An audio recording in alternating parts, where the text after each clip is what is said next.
ang tungkol sa pagpanaw ni Pilita Corrales ang bumungad kay Martin Nevera noong Sabado ng umaga. At nang mapag-usapan ang Bandera News ang pagpanaw ni Pilita, ikwinento ni Martin na si Pilita ang nagbigay sa kanya ng unang break.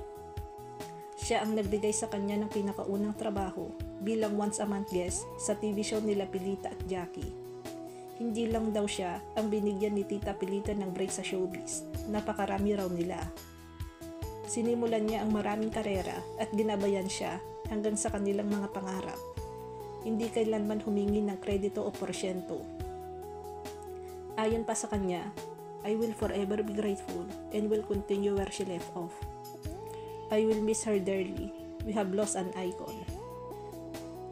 Sa unang araw naman ng burol ni Pilita noong linggo, sa Heritage Park sa Taguig City ay pumunta na agad si Martin.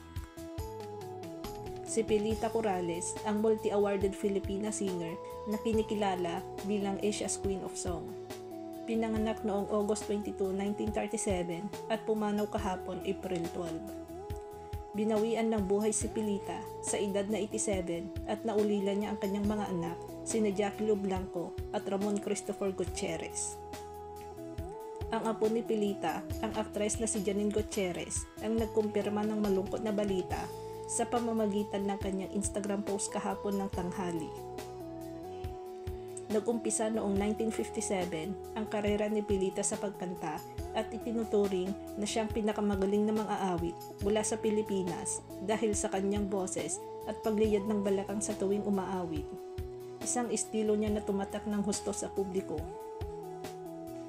Unang sumikat si Pilita bilang recording artist at television star sa Melbourne, Australia noong 1959 matapos manguna sa charts ang kanyang kantang Come Closer to Me.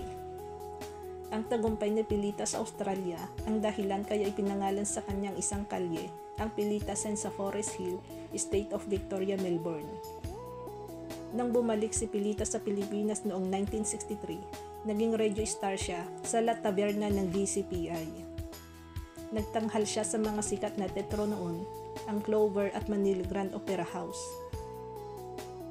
Paborito si Pilita sa concert scene, kaya naimbitahan siyang magtanghal kasama ang mga international singer na sina Matt Monray, Ray Charles, Sammy Davis at The Beatles. Naranasan din ni Pilita na makasama sa tour ni Bob Hope, ang pinakasikat na American entertainer at producer noon. Ang A Million Thanks to You ang isa sa pinakasikat na kanta ni Pilita noong 1963. Siya rin ang umawit sa Ang Pipit o Ang Maliwanag na Buwan, ang mga popular na awitin noong dekada 70s. Si Pilita ang kauna-unahang Pilipino na nagwagi na Best Performer sa First Tokyo Music Festival noong 1972 at kabilang ang British-Australian singer na si Olivia Newton-John sa mga tinalo niya sa naturang International Music Festival.